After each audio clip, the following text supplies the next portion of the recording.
Okay, this module is going to focus on a couple different concepts and perspectives on leadership. We're particularly going to focus in on professionalism, business etiquette, and overall just how to conduct ourselves in that leadership role within the workplace.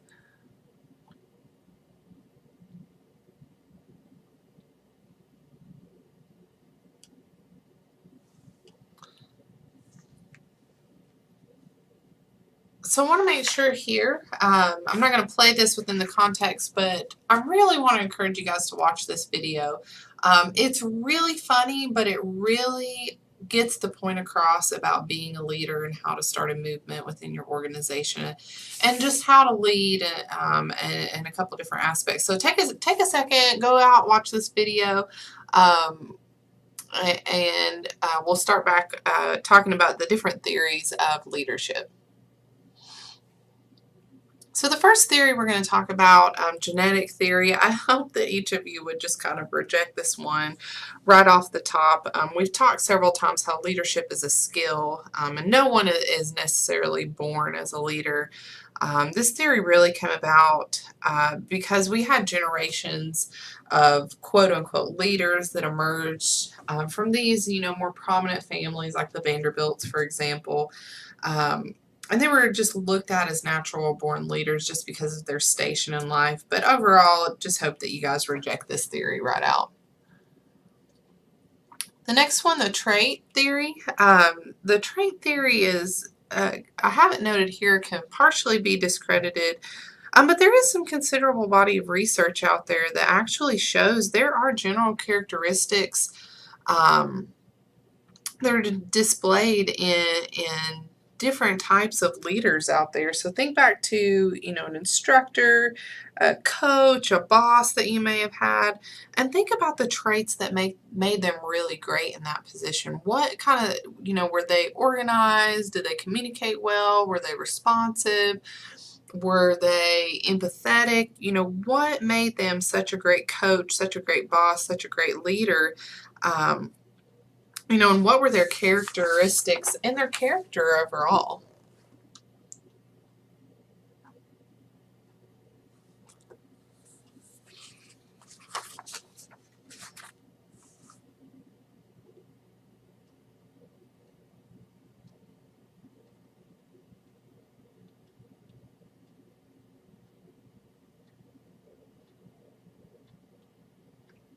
So there's really a lot that we can say about leadership and leadership skills.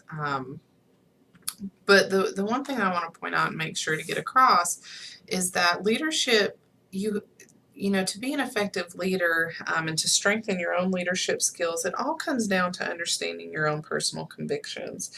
So, think about your life and what are your values and your beliefs. And those, leadership skills are going to be intrinsically tied to your character. It's all about who you are. In terms of requesting feedback, a couple modules ago we talked about the 360 feedback, and this is a really great way to get your feedback as a leader. But two, just remembering, we've got to communicate the vision out there to our employees, and make sure your staff knows that you're engaged and interested in what is going on with them.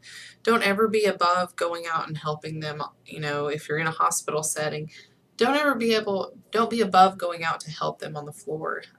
This is really going to work to build trust and show them that you don't consider yourself above them in any sort of the way.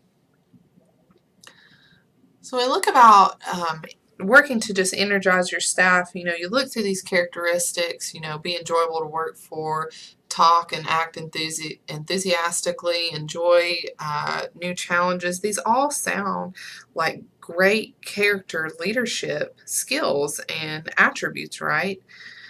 I mean, it is. You got to be enthusiastic and you have to be optimistic.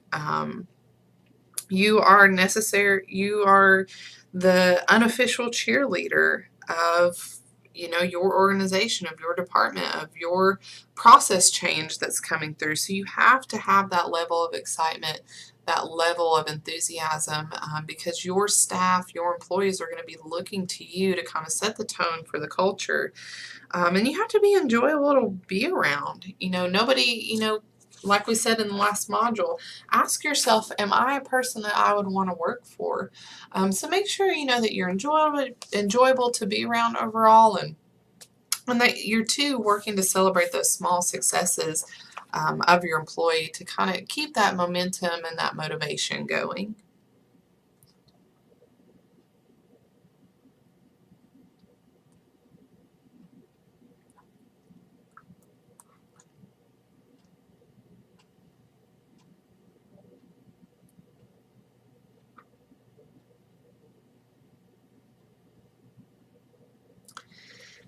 So as far as the lecture, I'm going to end with this slide. There's a couple left, 2 videos that I'd like you to view after this.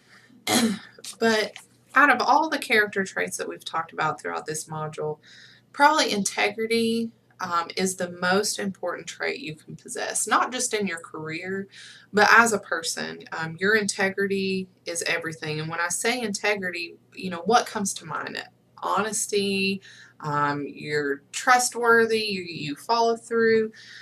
I mean, those are all great characteristics of your integrity, but integrity is really who you are. Who are you as a person? And when you think about your integrity, you really need to come to a moment where you have a conversation with yourself and talk about, what's your integrity really worth? And when you compromise your integrity, it's really like chipping away at your character. You're chipping away a piece of yourself every time you compromise your integrity and compromise your values and beliefs. And this can really be detrimental, particularly in the workplace, because your staff is going to be looking to you as an example. And believe it or not, they're going to note the things you're doing, the things you're saying, or the things you're not doing or not saying more often than you realize. As someone in that leadership role, you're constantly in the spotlight, whether you realize it or not, and people are going to be looking to you to kind of set the example and set the tone for the organization. I'll go ahead and scroll through. I want to make sure you guys watch this video on business etiquette, the basics of it, and then about putting your best foot forward, a couple of do's and don'ts within the workplace. Guys, if you have any questions, feel free to contact me at any time.